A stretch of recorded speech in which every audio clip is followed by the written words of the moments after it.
रोज दोपहर ठीक 11 बजे जब पूरा स्कूल लंच ब्रेक में व्यस्त होता था, स्कूल का 45 साल का चौकीदार रघुनाथ चुपके से कक्षा नंबर 7 में चला जाता था।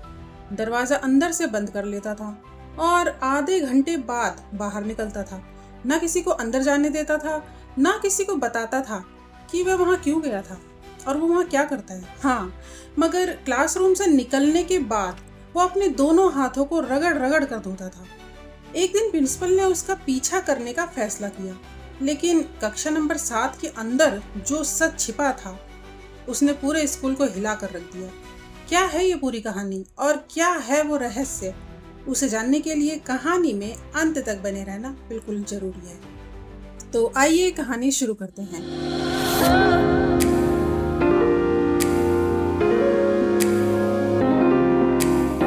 माधोपुर गांव का सरकारी स्कूल बहुत बड़ा नहीं था, लेकिन पूरे इलाके में उसकी अच्छी पहचान थी। सुबह होते ही बच्चों की चहल पहल से पूरा स्कूल गूंज उठता था। कहीं बच्चे प्रार्थना कर रहे होते, कहीं शिक्षक पढ़ाने की तैयारी कर रहे होते। इसी स्कूल में पिछले कई वर्षों से एक चौकीदार काम करता था, रघुनाथ। उम्र लगभग 45 साल, दुबला पतला शरीर, चेहरे पर हमेशा एक अजीब सी खामोशी। वह कम बोलता था, लेकिन स्कूल के हर बच्चे की मदद के लिए हमेशा तैयार रहता था, खासकर लड़कियों की मदद के लिए।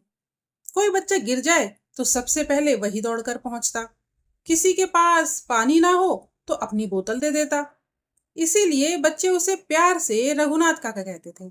जैसा कि हम सब कहते हैं, कोई अच्छा लगता है तो हम उससे कोई ना कोई रिश्ता जोड़ ही लेते हैं। लेकिन पिछले कुछ महीनों से स्कूल में एक अजीब बात सबने ही नोटिस की थी। ऐसी बात जिसने धीरे धीरे पूरे स्कूल को बेचैन कर दिया था। रोज ठीक 11 बजे जब लंच ब्रेक शुरू होता और सारे बच्चे मैदान की तरफ भाग जाते, तब रघुनाथ काका चुपचाप क्लासरूम 7 में चले जाते। चारों तरफ देखते, फिर जेब से चाबी निकालते और दरवाजा खोल दे के अंदर जाते और दरवाजा अंदर से बंद कर लेते। लगभग आधे घंटे बाद वे बाहर निकलते, दरवाजा फिर से बंद करते, हाथ धोते जैसा कि वो हमेशा करते थे, और ऐसे ही अपने काम में लग जाते जैसे कि कुछ हुआ ही ना हो। पहले तो किसी ने ध्यान नहीं दिया, लेकिन जब ये रोज होने लगा तो लोगों को अजीब सा लगने लगा। एक दिन गणित की शिक्षिका नेहा ने स्टाफ रूम में कहा, क्या आपने ध्यान दिया है, रघुनाथ जी रोज क्लासरूम नंबर 7 में जाते हैं। एक शिक्षक हंस पड़ा। अरे, सफाई करते होंगे। लेकिन नेहा बोली, सफाई आधे घंटे तक दरवाजा बंद करके कौन करता है। अब बाकी शिक्षक भी सोच में पड़ गए। उसी दिन यह बात प्रिंसिपल शर्मा जी को पता चली।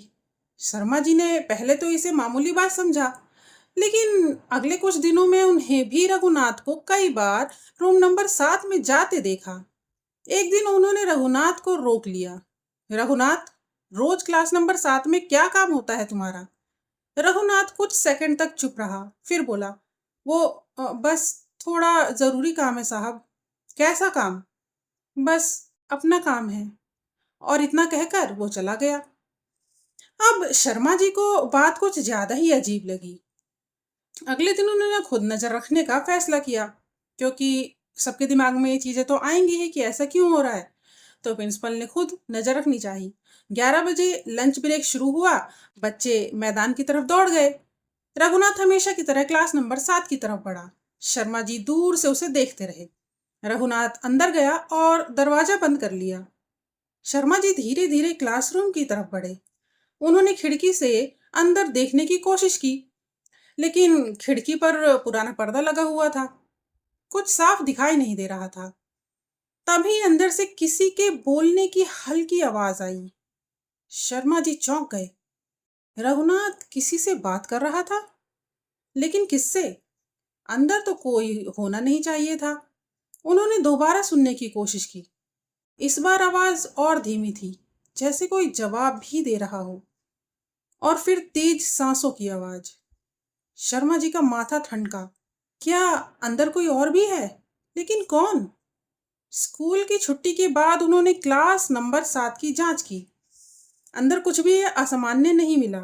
न कोई बैग, न कोई किताब, न कोई सुराग। लेकिन अब उनका शक बढ़ चुका था। 2 दिन बाद स्कूल की एक महिला शिक्षिका ने आकर कहा, सर, मुझे कुछ अजीब बताना है। क्या? आज मैंने क्लास नंबर 7 की खिड़की के पास किसी लड़की की परछाई देखी थी। शर्मा जी एकदम चुप हो गए। क्या पक्का देखा था? जी सर, स्कूल यूनिफॉर्म जैसी लग रही थी। अब शर्मा जी के पैरों तले जमीन खिसक गई। अगर सच में कोई लड़की अंदर आ रही थी, तो मामला बहुत गंभीर था। उस रात शर्मा जी को नींद नहीं आई। उनके दिमाग में बार बार वही सवाल घूम रहा था। आखिर वह लड़की कौन थी और रघुनाथ उससे छिपकर क्यों मिल रहा था? अगले दिन उन्होंने चपरासी को बुलाया। पिछले कुछ दिनों में कोई बच्ची स्कूल के बाद रुकी है क्या? नहीं सर। कोई बाहर से आती है? नहीं सर। अब रहस्य और गहरा गया। कुछ दिनों बाद पूरे स्कूल में फुसफुसाहट शुरू हो गई। बच्चे भी बात करने लगे, क्योंकि मसला ही ऐसा था। क्लास नंबर 7 में भूत है? नहीं, वहां कोई लड़की आती है। रघुनाथ काका उससे बात करते हैं। अफवाहें बढ़ती जा रही थी। एक दिन शर्मा जी ने देखा कि रघुनाथ स्टाफ रूम के बाहर खड़ा था। उसकी आंखों के नीचे काले घेरे थे। वह पहले से ज्यादा थका हुआ और कमजोर लग रहा था। लेकिन 11 बजते ही वह फिर से क्लास नंबर 7 की तरफ चला गया। इस बार शर्मा जी पहले से तैयार थे। वह चुपके से पीछे गए। खिड़की के पास पहुंचकर उन्होंने पर्दे के कोने से झांकने की कोशिश की, और तभी उन्हें अंदर कुछ हिलता हुआ दिखाई दिया। एक छोटा सा साया, बिल्कुल किसी स्कूल की बच्ची जैसा। शर्मा जी की सांस अटक गई। उनका दिल जोर जोर से धड़कने लगा। मतलब अंदर सच में कोई है? तभी अंदर से धीमी सी हंसी सुनाई दी, जैसे किसी छोटी लड़की की आवाज हो। अब शर्मा जी को यकीन हो गया कि कुछ बहुत बड़ा छिपाया जा रहा है। करीब आधे घंटे बाद दरवाजा खुला। रघुनाथ बाहर निकला और सामने शर्मा जी को देखकर एकदम रुक गया। उसके चेहरे का रंग उड़ गया। कुछ सेकंड तक दोनों एक दूसरे को देखते रहे। फिर शर्मा जी गुस्से में बोले, रघुनाथ, कल 11 बजे मैं भी इसी क्लासरूम में आऊंगा और मुझे पूरा सच जानना है। रघुनाथ के हाथ से चाबी छूटकर जमीन पर गिर पड़ी। उसकी आंखों में पहली बार डर दिखाई दिया था। और उसी पल शर्मा जी को यकीन हो गया कि क्लास नंबर 7 में ऐसा राज छिपा है जो पूरे स्कूल की नींव हिला सकता है। अगले दिन सुबह से ही प्रिंसिपल शर्मा जी बेचैन थे।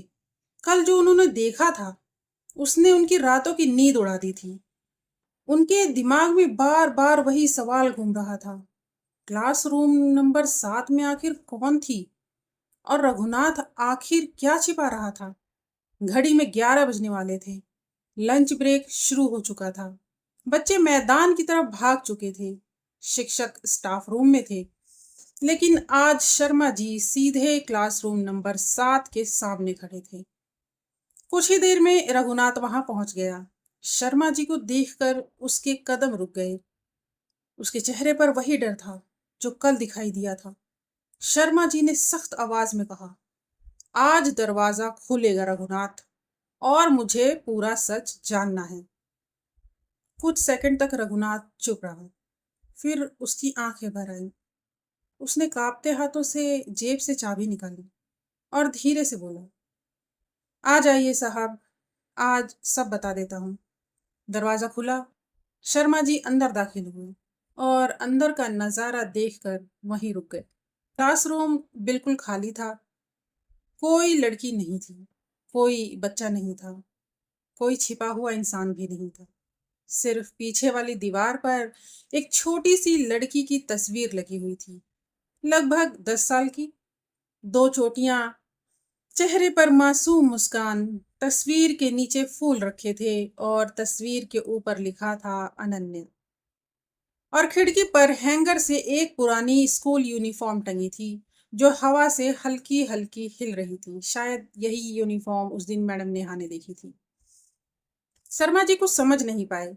ये कौन है? रघुनाथ तस्वीर को देखता रहा। फिर उसकी आंखों से आंसू बहने लगे और वह बोला, मेरी बेटी, मेरी बेटी अनन्या।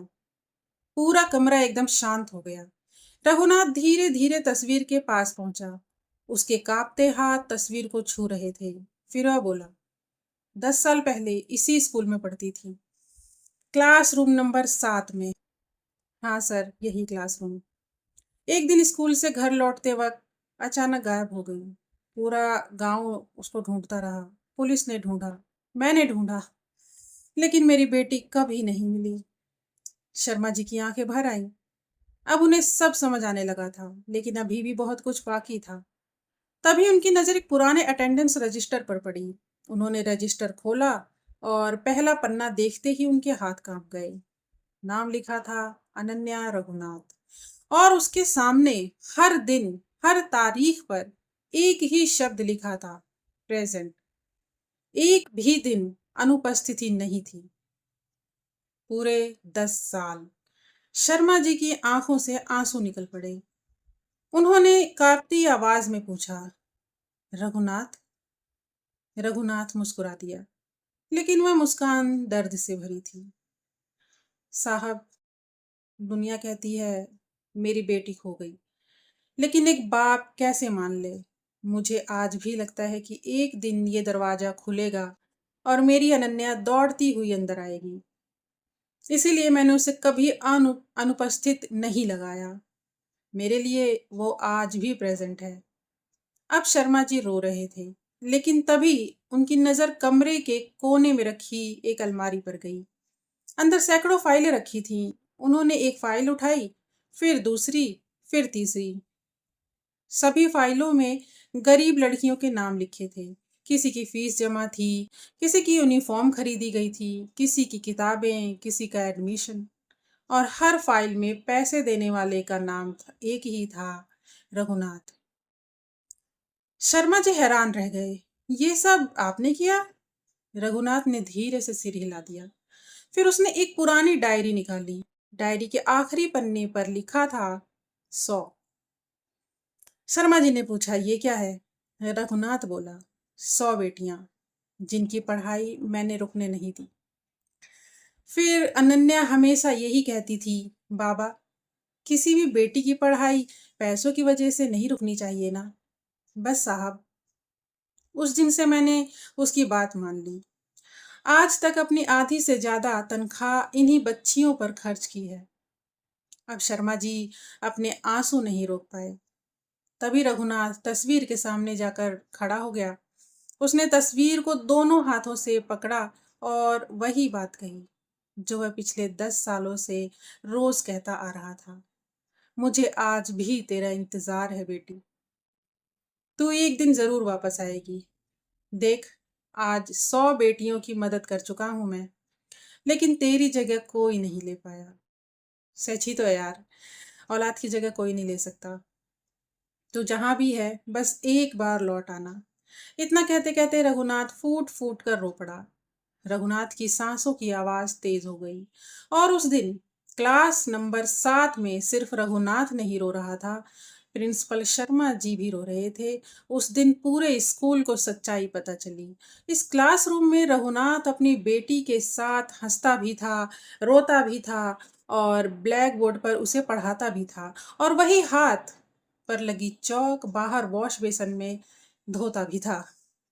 आज प्रिंसिपल के साथ सारा स्कूल उस क्लासरूम में रघुनाथ के साथ खड़ा रो रहा था। कुछ दिनों के बाद स्कूल में एक नई योजना शुरू हुई। उसका नाम रखा गया अनन्या शिक्षा सहायता निधि, ताकि कोई भी गरीब बेटी सिर्फ पैसों की वजह से पढ़ाई ना छोड़े। और आज भी क्लास नंबर 7 की दीवार पर अनन्या की वही तस्वीर लगी हुई है, और उसके सामने रखा है एक पुराना अटेंडेंस रजिस्टर, जिसमें एक नाम आज भी रोज प्रेजेंट लगाया जाता है। और आप जानते हैं, वो नाम है अनन्या। क्योंकि दुनिया चाहे जो कहे, लेकिन एक पिता की उम्मीद कभी नहीं मरती। तो दोस्तों, अगर कहानी ने आपका दिल थोड़ा सा भी छुआ हो तो कमेंट में यस लिखना, और वीडियो को लाइक और शेयर जरूर कर देना। चैनल को भी ऐसी ही प्यारी प्यारी कहानियां सुनने के लिए सब्सक्राइब जरूर कर देना। मिलते हैं अगली कहानी।